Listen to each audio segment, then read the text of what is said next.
శ్రీమాత్రే నమః. అస్మద్గురుభ్యో నమః. నమో వెంకటేశాయ. ఈరోజు చాలా అత్యంత పరమ పవిత్రమైన రోజు. శ్రవణ నక్షత్రాన్ని పురస్కరించుకొని ఈరోజు బాపట్ల ప్రాంతంలో సాయిరామ్ గ్రాండ్ కన్వెన్షన్ ఫంక్షన్ హాల్లో శ్రీనివాసుని యొక్క ఉదయాస్తమాన సేవా కైంకర్యాల్ని ఎంతో అంగరంగ వైభవంగా నిర్వహించుకున్నారు. బాపట్ల జిల్లా అధ్యక్షులైన శ్రీమాన్ తూనుగుంట్ల శ్రీనివాసరావు గారి యొక్క సారథ్యంలో ఈ కార్యక్రమాన్ని విశేషంగా నిర్వహిస్తున్నారు. ఈ బాపట్ల జిల్లా ప్రాంతం నుండి సుదూర ప్రాంతాల నుండి కూడా విశేషంగా భక్తులు రావడం జరిగింది. అలాగే తిరుమలలో శ్రీవారికి సుప్రభాత సేవ నుండి ఏకాంత సేవ వరకు నిత్యార్చన కైంకర్యాలు ఏ విధంగా నిర్వహిస్తారో అదేవిధంగా తిరుమల సాంప్రదాయంతో మన బాపట్ల ప్రాంతంలో చేయటం ఇదే తొలిసారిగా అన్నమాట జరుగుతుంది. ఈ తొలిసారిగా జరిగే కార్యక్రమం స్వామివారి యొక్క మాస తిరునక్షత్రమైన శ్రవణ నక్షత్రం రోజు జరగటం చాలా గొప్ప విశేషం. ఈ శ్రవణ నక్షత్రం నాడు శ్రీవారిని ఎవరైతే వేడుకుంటారో, ఆరాధిస్తారో, స్వామిని దర్శిస్తారో వారికి విశేషమైన పుణ్యఫలం లభిస్తుంది. మన బాపట్ల జిల్లా ఆర్యవ సంఘ అధ్యక్షులైన తూనుగుంట్ల శ్రీనివాసరావు గారు తిరుమల దాకా వెళ్ళి అందరూ దర్శించుకునే అవకాశం లేదు, కానీ మన అవకాశాన్ని కల్పించాలని వారు సంకల్పం చేసుకున్నారు. ఆ సంకల్పం మేర కొరకు మనము తిరుమలలో స్వామివారి గర్భాలయము, నమోనమూర్తి, అలాగే పంచవేరాలు, స్వామివారి ఆలయంలో ఏ దేవతామూర్తులు ఎలా అయితే ఉంటారో అదేవిధంగా మనం ఇక్కడ అలంకరణ చేయటం, అర్చనా కైంకర్యాలు కూడా చేయటం జరిగిందనమాట.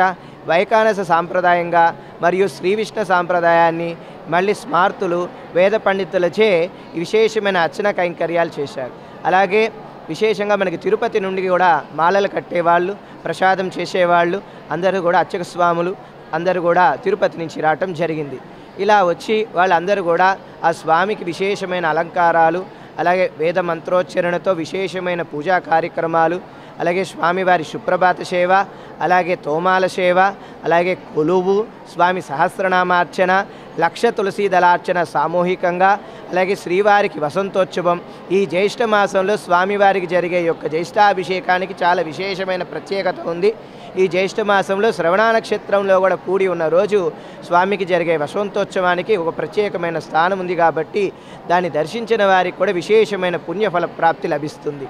అలాగే మరియు స్వామివారికి జ్యేష్ఠాభిషేకం అనంతరము కూడా మధ్యాహ్నిక ఆరగింపు, హారతి, అలాగే స్వామివారికి దర్శనం, సర్వదర్శనం భక్తులకి స్వామివారిది, సర్వదర్శనానంతరం స్వామివారి విరామము. అలాగే శ్రీవారికి సాయంత్రం పూట విశేషంగా ఉభయదేవులతో శ్రీవారు ఊంజల్లో వేయించేస్తారు. ఆ వేయించేసినప్పుడు స్వామివారు విశేషంగా మనకి దర్శనం ఇవ్వటం, అలాగే వేదపారాయణము, అనంతరం సామూహిక కుంకుమార్చన కార్యక్రమం, అలాగే అష్టదళ పాద పద్మారాధన, స్వర్ణ పుష్పార్చన ఉంటుంది, స్వర్ణ పుష్పార్చన కైంకర్యం. అలాగే ఈరోజు ఇంకో విశేషం ఏమిటంటే శ్రీవారి కళ్యాణం. స్వామి కళ్యాణం లోక కళ్యాణం కమనీయం రమణీయం. శ్రీవారి కళ్యాణం అంగరంగ వైభవంగా శ్రవణ నక్షత్రాన్ని పురస్కరించుకొని జరిగే కళ్యాణం చాలా గొప్పది. స్వామివారి ఉభయదేవేరులతో వేయించేసుకొని శ్రీవారి కళ్యాణం చేసుకుంటారు. ఆ కళ్యాణాన్ని దర్శించిన వారందరికీ కూడా శుభాలు చేకూరును, కళ్యాణాలు చేకూరును, వివాహం కాని వారికి వివాహం జరుగును, సంతానం లేని వారికి సంతానం, ఆరోగ్యం కావాల్సిన వారికి ఆరోగ్య ప్రాప్తి కూడా లభిస్తుంది. అటువంటి శ్రీవారి కళ్యాణ మహోత్సవం. కళ్యాణానంతరం స్వామివారి యొక్క ఆశీర్వచనం భక్తాదులకు, అలాగే స్వామివారి ఏకాంత సేవ. ఏకాంత సేవలో స్వామివారికి పూలమాలలు అన్నీ కూడా సడలింపు చేయటం జరుగుతుంది. అంటే పూలన్నీ కూడా తొలగిస్తారనమాట. స్వామివారి ఆభరణాలతో పచ్చకర్పూర తిరునామంతో స్వామివారు మనకు కనిపిస్తారు. పచ్చకర్పూర హారతితోనే స్వామి దర్శనం జరుగుతుందన్నమాట. ఈ ఏకాంత సేవ మనం తిరుమల వెళ్ళినా కూడా మనకి అంత దగ్గరగా చూసే భాగ్యం ఉండదు.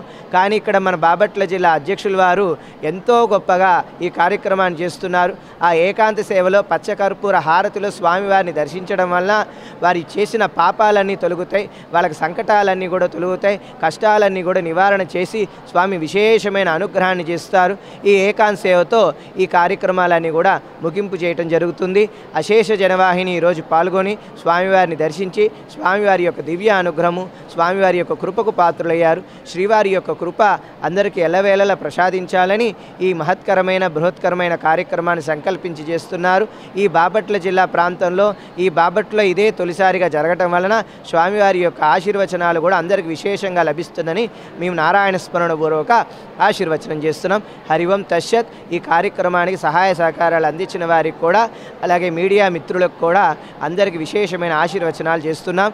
ఈ సాయిరామ్ గ్రాండ్ కన్వెన్షన్ హాల్ వాళ్ళు చాలా చక్కటి సేవ చేస్తున్నారు. అట్లాంటి సేవ చేసే వారందరూ కూడా ఇలాంటి ఆధ్యాత్మిక కార్యక్రమాలకి ముందొచ్చి సేవ చేస్తే మన హిందూ ధర్మం ఇంకా దృఢంగా ఉంటుంది. మన సనాతన ధర్మం అలా శాసనంగా అలా నిలిచిపోయి ఉంటుంది శాశ్వతంగా. అటువంటి సనాతన ధర్మం మనకి పూర్వం నుంచి ఉంది. ఆ సనాతన ధర్మాన్ని అందరూ ఆచరించండి, సనాతులు అవ్వండి, పరమాత్ముడి యొక్క దివ్య అనుగ్రహం పొందండి. హరి ఓం తస్సత్. Like and subscribe Eagle Media Works.